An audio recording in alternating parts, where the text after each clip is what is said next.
കൊല്ലം ജില്ലാ പഞ്ചായത്തിന്റെ 2013-2014 സാമ്പത്തിക വർഷത്തെ ബജറ്റ് ചൊവ്വാഴ്ച vice president K Jagadamma teacher അവതരിപ്പിച്ചു. ജില്ലകളും തെക്ക് തിരുവനന്തപുരം ജില്ലയുമാണ്. പടിഞ്ഞാറ് 41.8 കിലോമീറ്റർ നീളത്തിൽ അറബിക്കടലും കിഴക്ക് തമിഴ്നാട്ടിലെ തിരുനെൽവേലിയുമാണ്. വൈവിധ്യമാർന്ന ഭൂപ്രകൃതിയായി കൊല്ലം ജില്ലയുടെ പ്രത്യേകത.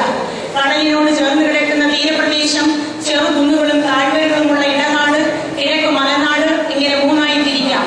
തലടയാറും വിധികരയാറും വള്ളിക്കലാറും ശാസ്താംകോട്ട, അഷ്ടമുടി, ഇടവ, നടയറ കായലുകളുമാണ് ജില്ലയിലെ ജലസ്രോതസ്സുകൾ. ജില്ലാ പഞ്ചായത്ത് പ്രസിഡന്റ് എസ് ജയമോഹൻ ആമുഖ പ്രസംഗം നടത്തി.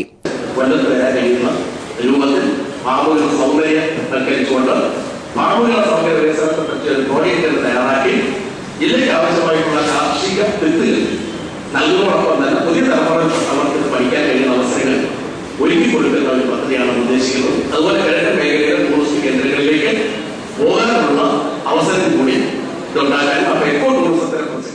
കൊല്ലം കേന്ദ്രീകരിച്ച് മെഡിക്കൽ കോളേജ് അനുവദിക്കുന്നതിനായി മുഖത്തല കമ്മ്യൂണിറ്റി ഹെൽത്ത് സെന്റർ സ്ഥിതി ചെയ്യുന്ന 10 ഏക്കർ സ്ഥലം സർക്കാരിന് വിട്ടുനൽകുമെന്ന് ആമുഖ പ്രസംഗത്തിൽ എസ് ജയമോഹൻ വ്യക്തമാക്കി.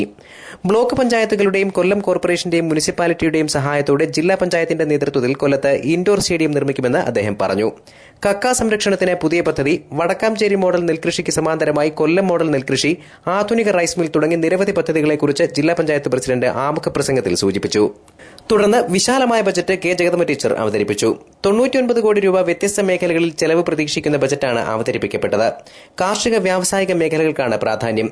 നെൽകൃഷി വികസനം, ആധുനിക റൈസ് മിൽ, ഫാം ടൂറിസം, ചെറുകിട ജലസേചനം, പുഷ്പകൃഷിയും കാർഷിക മ്യൂസിയവും, സഞ്ചരിക്കുന്ന മൃഗാശുപത്രി, നീതി സ്റ്റോർ, മരുന്ന് മൊത്ത വിതരണ കേന്ദ്രം, ക്ഷീരവികസനം, അലങ്കാര മത്സ്യകൃഷി, നദീ സംരക്ഷണം, ശാസ്താംകോട്ട ശുദ്ധജല തടാകത്തിന്റെ സംരക്ഷണം, അഷ്ടമുടിക്കായലിന്റെ ശുദ്ധീകരണം, വിദ്യാഭ്യാസം, കല, സാംസ്കാരിക രംഗങ്ങളിലെ നൂതന സംവിധാനങ്ങൾ, ഹരിതഗ്രാമം, സാമൂഹ്യക്ഷേമം, സുരക്ഷാ പശ്ചാത്തല മേഖലകളുടെ വികസനം, ജില്ലാ ആശുപത്രിയുടെ സമഗ്ര വികസനത്തിനായുള്ള പുതിയ പദ്ധതികൾ എന്നിവയ്ക്ക് തുക വകയിരുത്തിയിട്ടുണ്ട്.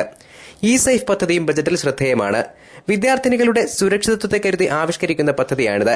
ആധുനിക വാർത്താവിനിമയ ഉപാധികളുടെ സഹായത്തോടെ പെൺകുട്ടികളുടെ യാത്രാ വിവരങ്ങളടക്കം മാതാപിതാക്കൾക്ക് ലഭ്യമാക്കാനുള്ള സംവിധാനമാണ് ഇ സേഫ് പദ്ധതി.